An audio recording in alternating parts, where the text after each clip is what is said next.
Disparition d'Agathe Hilleret. Les enquêteurs misent sur la mémoire collective pour relancer l'affaire.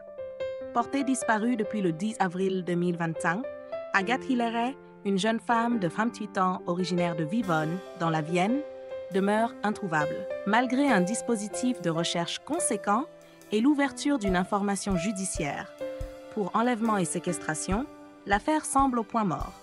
Face à l'absence de pistes concrètes, les gendarmes ont décidé de recourir à une méthode d'investigation inédite, misant sur la force de la mémoire collective pour tenter de faire émerger de nouveaux éléments.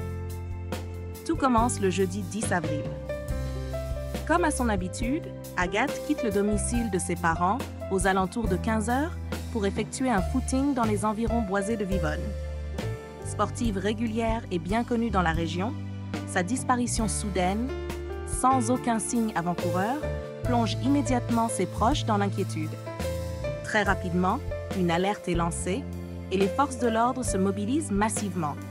Pendant plusieurs jours, les recherches s'intensifient.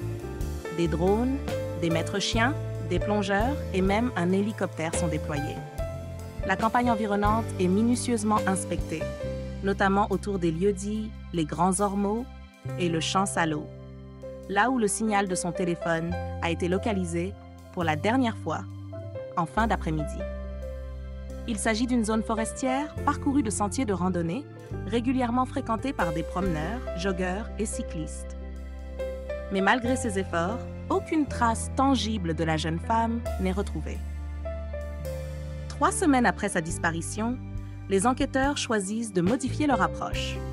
Selon les révélations de RTL, une nouvelle stratégie a été déployée dans l'espoir de provoquer un clic dans l'esprit de celles et ceux qui auraient pu croiser Agathe ce jour-là, sans en avoir pleinement conscience. Abandonnant temporairement les moyens techniques, au profit d'une démarche plus humaine, les gendarmes se tournent désormais vers les usagers habituels de la zone. Des patrouilles sont organisées sur les sentiers fréquentés. Les gendarmes y interceptent randonneurs, cyclistes et autres promeneurs pour leur poser une série de questions ciblées à l'aide d'un questionnaire structuré. Objectif, retracer heure par heure les allées et venues dans ce secteur précis le jour de la disparition. Les questions, volontairement simples mais précises, visent à raviver des souvenirs parfois oubliés. Avez-vous pour habitude de venir ici les jeudis après-midi? Étiez-vous présent dans la zone le 10 avril? Avez-vous remarqué quelque chose d'inhabituel? Une voiture, un inconnu, un comportement étrange?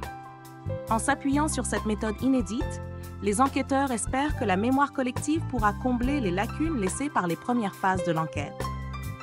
Un détail anodin, un souvenir refoulé ou une présence passée inaperçue pourrait ainsi devenir le fil d'Ariane tant attendu. En attendant, la famille d'Agathe reste dans l'angoisse, oscillant entre espoir et désespoir, tandis que la gendarmerie continue inlassablement ses efforts pour résoudre cette énigme troublante.